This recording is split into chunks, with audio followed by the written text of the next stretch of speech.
ہر نماز کے بعد آیت الکرسی کی تلاوت، کہ فرمایا گیا جو آیت الکرسی کی تلاوت ہر نماز کے بعد کرے گا جسم سے روح نکلتے ہی جنت کی بشارت دے دی جائے گی۔ ذکر تو بہت سارے ہم کرتے ہیں، لیکن اللہ رب العزت جل جلالہ نے خود اپنی کتاب میں فرمایا وَلَذِكْرُ اللَّهِ أَكْبَرُ، اللہ کا ذکر سب سے بڑا ہے۔ میرے پیارے آقا صلی اللہ تعالی علیہ وسلم کے پیارے دیوانوں، حضرت ابو درداء رضی اللہ تعالیٰ عنہ سے روایت ہے کہ تاجدار کائنات صلی اللہ علیہ وسلم نے ارشاد فرمایا کیا میں تم کو یہ خبر نہ دوں کہ تمہارے رب کے نزدیک تمہارا کون سا عمل سب سے اچھا، سب سے پاکیزہ اور سب سے بلند درجے والا ہے، اور جو تمہارے سونے اور چاندی کو صدقہ کرنے سے بھی زیادہ اچھا ہے۔ صحابہ کرام نے عرض کیا یا رسول اللہ صلی اللہ علیہ وسلم وہ کون سا عمل ہے؟ آقا کریم صلی اللہ علیہ وسلم نے ارشاد فرمایا وہ عمل اللہ کا ذکر کرنا ہے، اللہ کا ذکر کرنا ہے۔ اب ایک ایسی حدیث آپ کو سنانے جا رہا ہوں جو مشکات کی ہے، اور اس حدیث مبارکہ کو سننے کے بعد مجھے یقین کامل ہے کہ انشاءاللہ العظیم آپ ہم سب یہ کوشش کریں گے کہ ہماری زبان غیبت اور چغلی کر جھوٹ بولنے میں نہیں، اللہ کے ذکر کے اندر کو۔ حضرت ابن عباس رضی اللہ تعالیٰ عنہ سے روایت ہے، انہوں نے فرمایا کہ رسول اللہ صلی اللہ علیہ وسلم نے ارشاد فرمایا، بہت غور سے سنیے گا، بہت غور سے، تاکہ آپ اللہ کے ذکر کی اہمیت کو سمجھ سکیں۔ آقا کریم صلی اللہ علیہ وسلم نے ارشاد فرمایا اول من یدعا الی الجنت یوم القیامہ الذین یحمدون اللہ فی البأساء والضراء۔ آقا کریم صلی اللہ علیہ وسلم ارشاد فرماتے ہیں جنہیں قیامت کے دن سب سے پہلے جنت کی طرف بلایا جائے گا، جنہیں قیامت کے دن سب سے پہلے جنت کی طرف بلایا جائے گا، وہ ہوں گے جو خوشی میں اور غم میں اللہ عز و جل کی حمد بیان کرتے ہیں، یعنی الحمدللہ کہتے ہیں۔ خوشی ہو تو بھی الحمدللہ اور غم ہو تو بھی الحمدللہ، جس حال میں اللہ رکھے میرے کریم تیرا شکر ہے۔ میرے پیارے آقا صلی اللہ تعالی علیہ وسلم کے پیارے دیوانوں، اسی طریقے سے حضرت عمرو ابن شعیب رضی اللہ تعالی عنہما سے روایت ہے کہ وہ اپنے والد سے، وہ اپنے دادا سے راوی ہیں، انہوں نے فرمایا کہ رسول اللہ صلی اللہ علیہ وسلم نے فرمایا جو صبح کو 100 بار سبحان اللہ پڑھے اور شام کو 100 بار تو وہ اس کی طرح ہوگا جو 100 حج کرے۔ یعنی صبح 100 بار سبحان اللہ پڑھنا اور اسی طریقے سے شام کو 100 بار سبحان اللہ کہنا، یہ 100 بار صبح و شام سبحان اللہ کہنا یہ اس بندے کی طرح ہے جس نے 100 حج کیے، یعنی اللہ اس کے برابر اسے ثواب عطا فرمائے گا۔ اور جو صبح کو 100 بار الحمدللہ پڑھے اور 100 بار شام کو تو اس جیسا ہوگا جو اللہ عز و جل کی راہ کے اندر 100 گھوڑے خیرات کرے، 100 گھوڑے خیرات کرے، یعنی 100 گھوڑے خیرات کرنے کے برابر اللہ اس بندے کو ثواب عطا فرماتا ہے جو صبح کو 100 بار الحمدللہ کہے اور شام کو 100 بار الحمدللہ کہے۔ اسی طریقے سے فرمایا گیا اور جو صبح کو 100 بار لا الہ الا اللہ پڑھے اور 100 بار شام کو تو اس کی طرح ہوگا جو اولاد حضرت اسماعیل علیہ السلام سے 100 غلام آزاد کر۔ اور اسی کے ساتھ فرمایا گیا اور جو 100 بار صبح کو اللہ اکبر پڑھے اور 100 بار شام کو تو کوئی اس سے زیادہ نیکیاں اس دن نہ کر سکے گا سوائے اس کے جو اتنی ہی بار یہ کلمات پڑھے، اتنا ثواب ہے۔ اب یہاں ایک تھوڑا سا کریکشن کر دوں، اگر کوئی یہ تصور کرتا ہو کہ چلو 100 بار سبحان اللہ صبح پڑھ لیں، 100 بار سبحان اللہ شام کو پڑھ لیں تو 100 حج کرنے کا ثواب مل جائے گا، تو لاکھوں روپے خرچ کرنے کی ضرورت ہی کیا ہے، حج تو ہو جائے گا۔ تو حج کا ادا کرنا اور ہے اور ثواب کا ملنا اور ہے۔ جیسے مثال کے طور پر کوئی ڈاکٹر نے آپ سے کہہ دیا، کسی طبیب نے آپ سے کہہ دیا کہ یار صبح کو آپ 4 منقع کھا لو، 5 منقع کھا لو یا 5 بادام کھا لو، تو آپ کو جو ہے یہ 5 بادام جو ہے نا یہ 3 روٹی جیسی طاقت آپ کو عطا کر دے گا، تو آپ 5 بادام کے بعد روٹی کھانا تو نہیں چھوڑیں گے، اس لیے کہ بادام سے پیٹ نہیں بھرتا، روٹی ہی سے پیٹ بھرتا، بادام سے پیٹ نہیں بھرے گا، پیٹ تو روٹی ہی سے بھرے گا۔ اسی طریقے سے آپ کو حج تو وہاں جا کر کے ہی ادا ہوگا، جب تک آپ وہاں جائیں گے نہیں، طواف کعبہ نہیں کریں گے، وقوف عرفہ نہیں کریں گے، مینا میں نہیں پہنچیں گے، آپ کا حج نہیں ہوگا، وہ تو وہاں جا کر کے ہی کرنا ہے۔ لیکن اگر کوئی بندہ 100 بار سبحان اللہ صبح اور 100 بار سبحان اللہ شام کو پڑھ لے تو اللہ تعالیٰ اس عمل جتنا ثواب اسے عطا فرمائے۔ لیکن فرض ساقط نہیں ہوتا، آپ سوچیں گے کہ چلو یار لاکھوں روپے بچ بھی گئے اور اسی کے ساتھ ساتھ جو ہے وہ حج بھی ہو گیا، تو حج نہیں ہوگا، حج تو وہیں جا کر کے ہوگا۔ میرے پیارے آقا صلی اللہ تعالی علیہ وسلم کے پیارے دیوانوں، اسی طریقے سے آپ دیکھیں آقا کریم صلی اللہ تعالی علیہ وسلم نے ذکر کی محفل کی فضیلت کیا بتائیے۔ جو آپ آتے ہیں ہر سنیچر کو اجتماع کے اندر اور یہاں ذکر الہی ہوتا ہے، جانتے ہیں اس کی فضیلت کیا ہے؟ اب اس حدیث سے سمجھیے گا، معلوم تو ہے نظر بھی کوئی چیز نہیں آتی، اتنی روشنی کہاں کہ ہم کچھ دیکھ سکیں، اتنی بینائی کہاں کہ ہم دیکھ سکتے ہیں، ہماری آنکھیں تو دوسروں کے عیب دیکھنے سے ہی فرصت نہیں پاتی، ہمارا کام ہی یہی ہے، ڈھونڈو کسی کے عیب ملتے ہوں تو، اس لیے اچھائیاں نظر نہیں آتی نا، عیب بھی نظر آتے ہیں۔ لیکن حضرت ابو ہریرہ رضی اللہ تعالی عنہ اور حضرت ابو سعید خدری رضی اللہ تعالی عنہ سے مروی ہے کہ رسول اللہ صلی اللہ علیہ وسلم نے فرمایا، جب کوئی جماعت ذکر الہی کے لیے بیٹھتی ہے تو فرشتے ان کو گھیر لیتے ہیں، اور فرشتے ان کو گھیر ہی نہیں لیتے بلکہ رحمت ان کو ڈھانپ لیتی ہے، سکون و اطمینان کی دولت ان کے لیے نازل ہوتی ہے، اور اللہ تعالیٰ ان کا تذکرہ ان فرشتوں میں فرماتا ہے جو اس سے قریب ہوتے ہیں، یعنی اللہ کے قریب جو فرشتے ہوتے ہیں ان فرشتوں کے درمیان اللہ عز و جل ان ذکر کی محفل میں بیٹھنے والے سننے سنانے والوں کا ذکر اللہ فرماتا ہے، یہ اللہ کے ذکر۔ اسی طریقے سے میرے پیارے آقا صلی اللہ تعالی علیہ وسلم کے پیارے دیوانوں، حضرت معاذ بن جبل رضی اللہ تعالیٰ عنہ روایت کرتے ہیں کہ ابن آدم کا کوئی عمل ایسا نہیں جو اس کو عذاب الہی سے نجات دلا دے سوائے ذکر الہی۔ اب یہاں میں آپ کو تھوڑا سا سمجھا دوں، کل بروز قیامت اللہ رب العزت جل جلالہ حکم دے گا، اس کے پیر کو جانچ کرو، پیر سے کیا گناہ کیا ہے، ہاتھ کو دیکھو، تو سارے اعضاء کی جانچ ہوگی اور سارے اعضاء گناہوں کی گواہی دیتے نظر آئیں گے، سارے اعضاء، یہاں تک کہ رب فرمائے گا کہ اس کی زبان کی جانچ کی جائے، تو زبان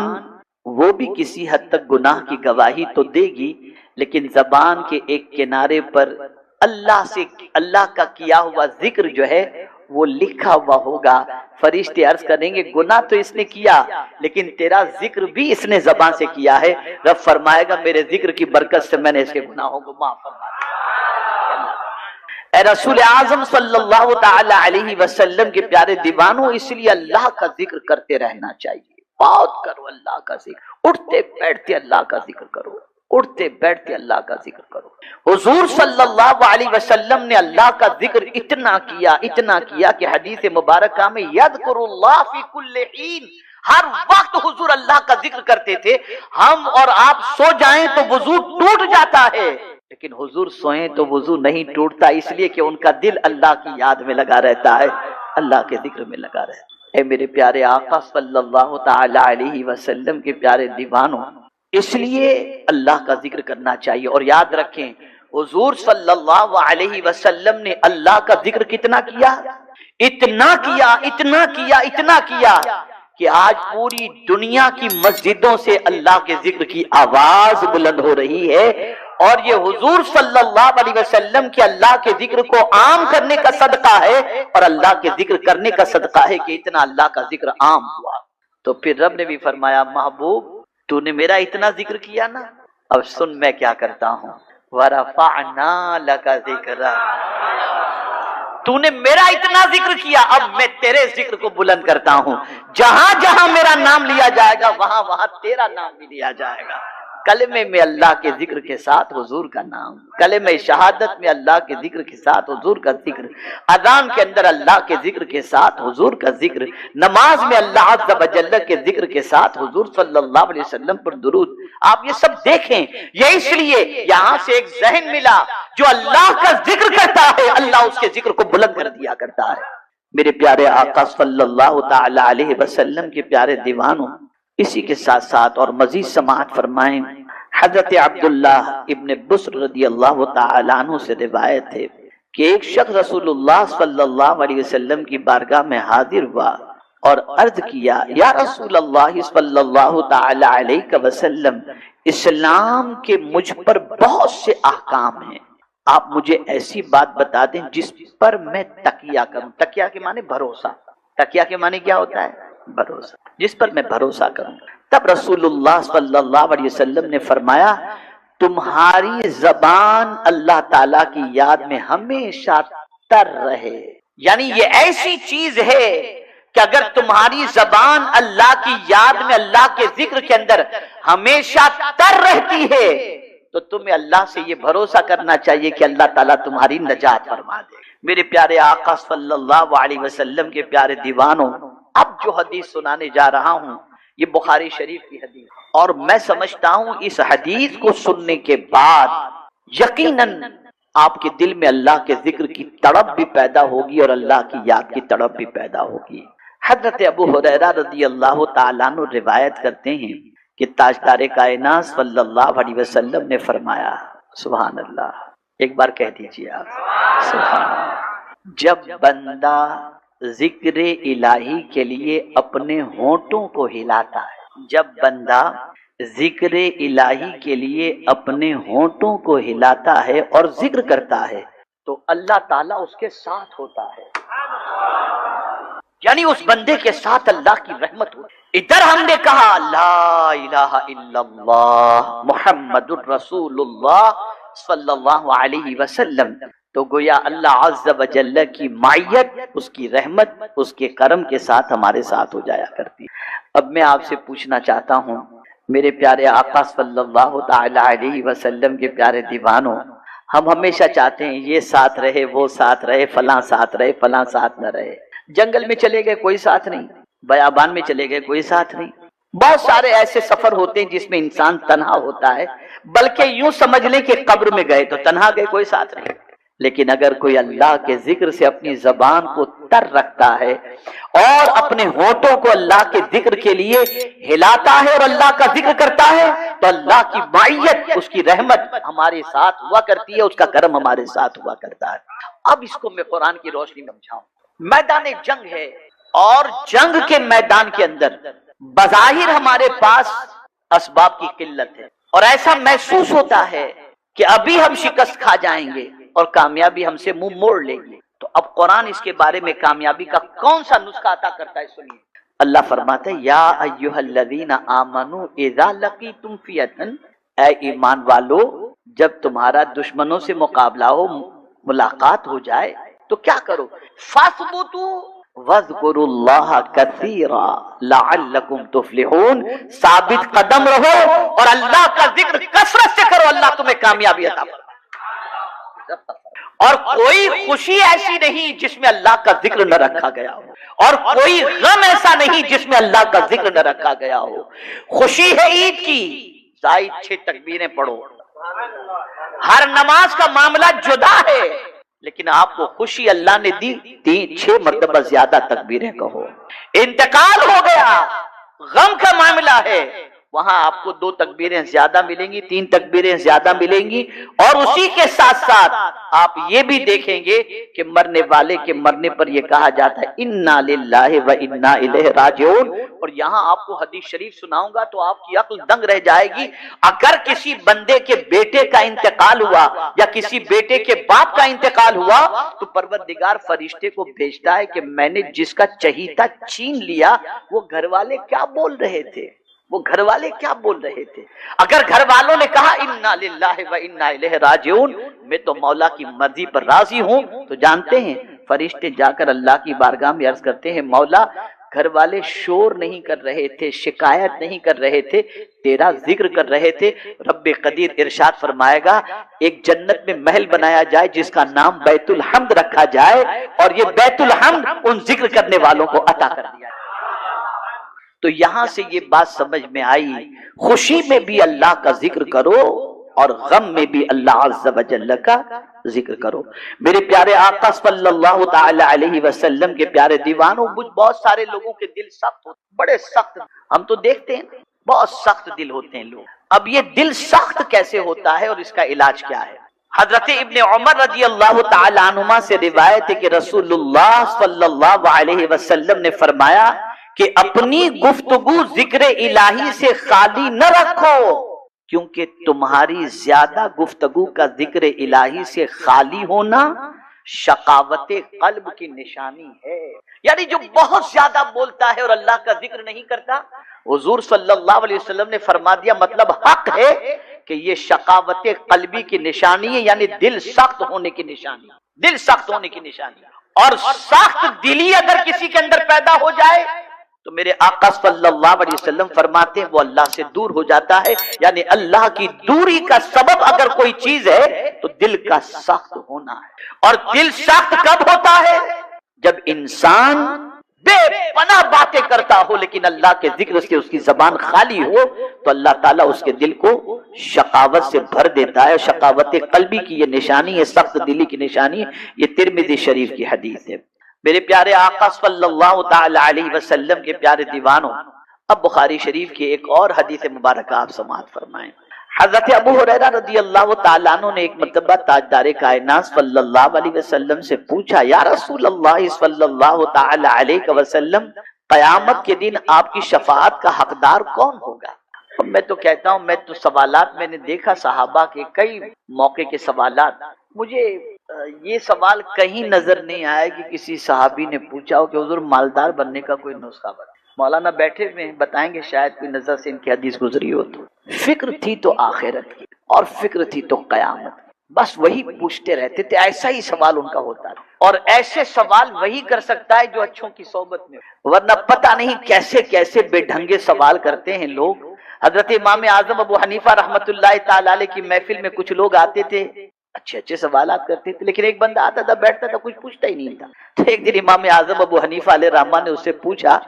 تم کیوں کچھ سوال نہیں کرتے؟ تو کہا ٹھیک ہے حضور ایک سوال کرتا ہوں، اگر سورج ڈوبے ہی نہیں تو؟ کہا تو چپ ہی رہے وہی بہتر ہے، تو چپ ہی رہے وہی بہتر۔ تو کچھ ایسے بے ڈھنگے سوالات ہوتے ہیں۔ ٹھیک ہے، طلبہ موجود ہے اچھی تعداد میں ان سے کہوں گا اپنے اساتذہ سے آپ سوالات کیجیے۔ العلم کنز ومفتاح السؤال، علم ایک خزانہ ہے اور چابی اس کی یہ ہے کہ آپ سوال کرو تاکہ اس چابی سے خزانے کا تالا ٹوٹے کھلے اور آپ علم کی دولت سے مالا مال ہو جائے۔ اب صحابہ نے بھی سوال کیا، سوال کا انداز بھی سمجھیے آپ تاکہ سوال کرنے کا ڈھنگ بھی سمجھ میں آئے۔ تو حضرت ابو ہریرہ رضی اللہ تعالیٰ عنہ نے ایک مرتبہ رسول اللہ صلی اللہ علیہ وسلم سے پوچھا، یا رسول اللہ صلی اللہ تعالی علیہ وسلم، قیامت کے دن آپ کی شفاعت کا حقدار کون ہوگا؟ تو تاجدار کائنات صلی اللہ علیہ وسلم نے فرمایا، اے ابو ہریرہ رضی اللہ تعالیٰ عنہ، مجھے احادیث پر تمہاری خواہش دیکھ کر یہی گمان ہوا تھا کہ اس بات کو تم سے پہلے کوئی دوسرا پوچھے گا ہی نہیں۔ پھر رحمت عالم صلی اللہ علیہ وسلم نے فرمایا، قیامت کے روز میری شفاعت اسے نصیب ہوگی جو خلوص دل کے ساتھ لا الہ الا اللہ محمد الرسول اللہ صلی اللہ علیہ وسلم پڑھے گا۔ جو دل سے خلوص دل کے ساتھ یہ کلمہ طیبہ پڑھ لے اسے رسول اعظم صلی اللہ علیہ وسلم کی شفاعت نصیب ہوگی۔ اب ایک آخری حدیث میں عرض کر دوں، دو حدیثیں عرض کر دیتا ہوں، موضوع بڑا طویل ہے۔ موت کے وقت عالم سکرات میں کلمہ طیبہ نصیب ہونا موت کی سختیوں کو دور کر دیتا ہے۔ کلمہ پڑھنے سے خاتمہ ایمان پر ہوتا ہے، جان آسانی سے نکل جاتی ہے۔ حضرت یحییٰ ابن طلحہ ابن عبداللہ رضی اللہ تعالی عنہم سے روایت ہے کہ حضرت طلحہ رضی اللہ تعالی عنہ کو افسردہ دیکھ کر لوگوں نے کہا کیا بات ہے؟ انہوں نے کہا بے شک میں نے رسول اللہ صلی اللہ علیہ وسلم سے سنا ہے کہ مجھے ایک کلمہ معلوم ہے جو شخص اسے موت کے وقت پڑھے تو اس سے موت کی تکلیف دور ہو جائے، چہرے کا رنگ چمکنے لگے اور آسانی دیکھے گا۔ مگر مجھے وہ کلمہ پوچھنے کی جرت نہیں ہوئی۔ حضرت طلحہ یہ بتا رہے ہیں، سرکار یہ فرمائے کہ موت کے وقت جس کی زبان پر یہ کلمہ ہوگا، لیکن حضرت طلحہ کہتے ہیں میری ہمت نہیں ہوئی حضور سے پوچھنے کی۔ تو حضرت عمر رضی اللہ تعالیٰ عنہ نے فرمایا بے شک مجھے معلوم ہے۔ تو انہوں نے پوچھا کیا ہے؟ تو حضرت عمر رضی اللہ تعالیٰ عنہ نے فرمایا کہ ہمیں معلوم ہے کہ کوئی کلمہ اس سے بڑا نہیں جو حضور صلی اللہ علیہ وسلم نے اپنے چچا ابو طالب کو پیش کیا۔